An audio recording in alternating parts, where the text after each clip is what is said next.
আরাফার দিনে তিনটি আমল করুন, ভাগ্য খুলে যাবে, মনের সকল আশা আল্লাহ তাআলা কবুল করে নেবেন। আরাফার দিন হচ্ছে দিনের ভিতরে সর্বশ্রেষ্ঠ দিন, রাতের ভিতরে সর্বশ্রেষ্ঠ রাত হচ্ছে লাইলাতুল কদর, আর দিনের ভিতরে সর্বশ্রেষ্ঠ দিন হচ্ছে আরাফার দিন। জিলহজ মাসের 9 তারিখ হচ্ছে আরাফার দিন। এই দিনের অনেক ফজিলত রয়েছে। নবীজি সাল্লাল্লাহু আলাইহি ওয়াসাল্লাম নিজে জানিয়ে দিয়েছেন, এই আরাফার ময়দানেই কিন্তু আরাফার দিনেই কিন্তু বিদায় হজের ভাষণ হয়েছিল। নবীজি সাল্লাল্লাহু আলাইহি ওয়াসাল্লাম এখানে বিশেষ সর্বশেষ যে বিদায় হজের ভাষণ দিয়েছিলেন এই আরাফার ময়দানেই কিন্তু।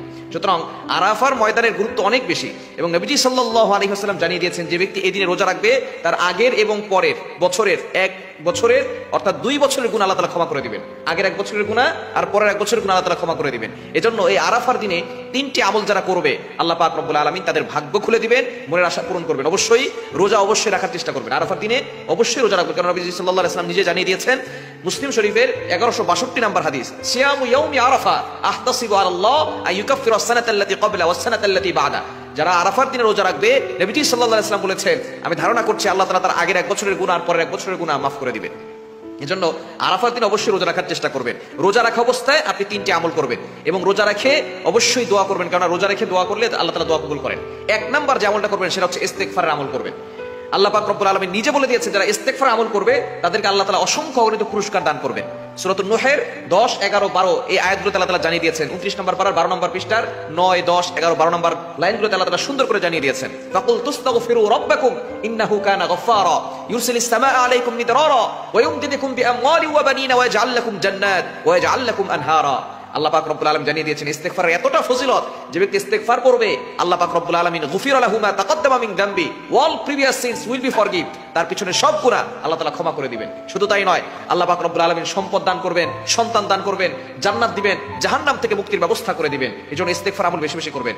শুধু তাই নয়, নবীজি সাল্লাল্লাহু আলাইহি ওয়াসাল্লাম আরো জানিয়ে দিয়েছেন মান লাজিমাল ইস্তিগফার জাআলাল্লাহু লাহু মিন কুল্লি দীকিন মাখরাজা, যে ব্যক্তি ইস্তেগফারের সাথে আঠার মতো লেগে থাকবে আল্লাহ পাক রব্বুল আলামিন তাকে সকল বিপদ আপদ থেকে হেফাজত করবেন। প্রটেক্ট ফ্রম অল অ্যাক্সিডেন্ট, সকল দুর্ঘটনা অ্যাক্সিডেন্ট থেকে আল্লাহ তাআলাকে হেফাজত করবেন।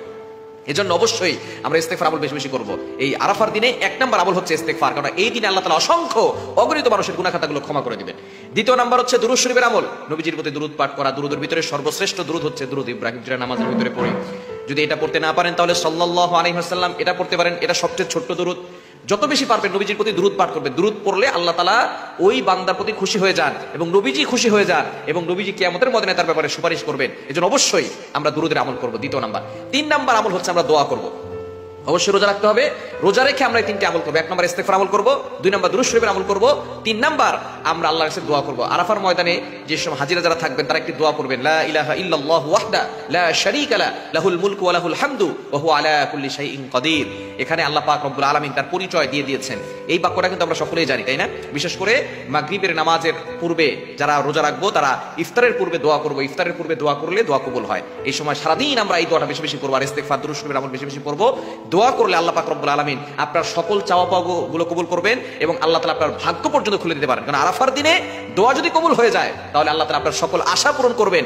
আল্লাহ পাক রব্বুল আলামিন দোয়ার মাধ্যমেই কিন্তু ভাগ্য পরিবর্তন করতে পারেন। ভাগ্য পরিবর্তন হয় না, একমাত্র দোয়ার মাধ্যমেই ভাগ্য পরিবর্তন হতে পারে। এজন্য বেশি বেশি করে আল্লাহর কাছে দোয়া করবেন আরাফার দিনে। যেহেতু জিলহজ মাস আমাদের এই প্রথম 10 দিনে, এই বর্তমান যে মাস চলতেছে শুক্রবারে, শনিবারে যেহেতু 10 তারিখ, সুতরাং শুক্রবারে আমাদের জিলহজ মাসের 9 তারিখ আরাফার দিন হয়।